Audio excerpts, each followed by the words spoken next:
Nope. I'm already over it. Stop doing stunt casting of celebrity musicians in the MCU. At least Harry Styles was playing a character. Megan Thee Stallion is here just as herself, and parts of the episode are the absolute laziest sitcom trope of, hey audience, here's our guest star, a famous person. Ugh. I'm Gayfesh, and today we'll be talking She-Hulk, Attorney at Law, Season 1, Episode 3, The People vs. Emil Blonsky. But before we get started, make sure to like, subscribe, and ring the bell. Spoilers ahead.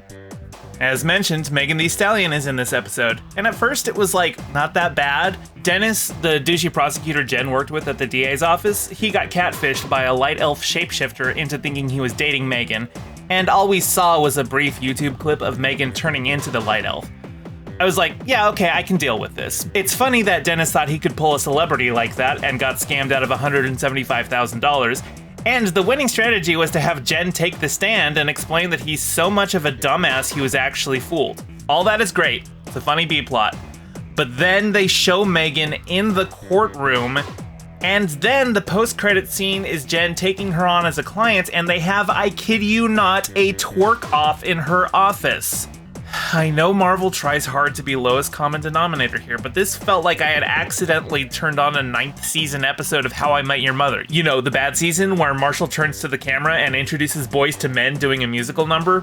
And don't get me wrong, I like Megan Thee Stallion's music. I wouldn't say I'm a fan exactly, I don't know a lot of her repertoire, but I have liked what I've heard, and I've got nothing against her. But if the MCU is about to turn into the lazy celebrity cameo factory that The Simpsons became in its later seasons, I don't know how much longer I can stick around. That being said, the A-plot is excellent. Jen tells Blonsky that the video of him as Abomination is going to kill his chances at parole, but he says that he was forced into that fight against his will by Wong and returned to his cell by choice. Getting in touch with Wong is a little difficult, but it does provide some hilarious disconnect as he thinks he's been contacted to do some super heroics to rescue Blonsky and not to, testify at a parole board.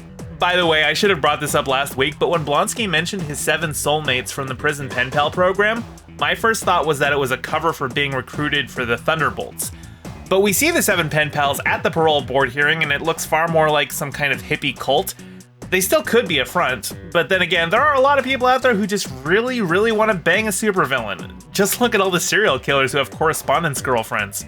Wong is late to the hearing, so Jen has to stall by bringing in prison staff to testify as to Blonsky's model behavior, and it looks like he's actually made quite the impact. Wong finally shows up, having lost track of time, and testifies that Blonsky was broken out against his will because Wong needed a big dude to fight as part of his journey to become the Sorcerer Supreme. Hilariously, the board points out that means Wong confessed to a felony, and he quickly teleports out of there.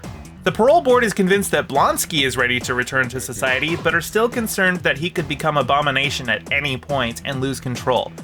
So Blonsky hulks out to demonstrate not only does he have full control of himself as Abomination, he could have, therefore, escaped at any point and hasn't.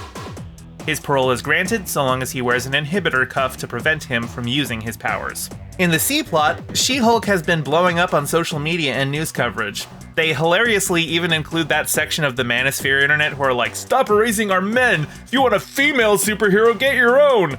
Jen has been avoiding reporters like the plague, but people around her advise her that she'll be reported on whether she wants it or not, and if she actually talks to a reporter, it could help her steer the narrative. So she shows up on a morning show puff piece. This plot doesn't seem to go anywhere yet, but I assume it's the start of a new thread. The episode ends with her being attacked in an alleyway by some dudes who stole a bunch of magical construction equipment from an Asgardian, and she handily beats them back. As they flee, we find out they were trying to get a sample of her blood, but the needle couldn't penetrate her Hulk skin. That should be an interesting follow-up. So how'd you like the episode? What was your favorite joke? Let me know in the comments. I loved when the judge declared Thor's inspirational speeches inadmissible as a defense. Be sure to like, subscribe, ring the bell, and share the video with your friends. Subscribe to my Patreon to get shouted out in future videos. Check out my Bandcamp for banging tunes, including all the tracks you heard in this video. Follow me on Twitter at GayestFesh, and don't forget to check out my podcast, The Rest of Both Worlds, where I go through Star Trek The Next Generation with a friend who's never seen it. Thank you to all my patrons, with a special shout out to Piftle Cakes and Renee Vorbeck. Your support is greatly appreciated. See you all in the next video.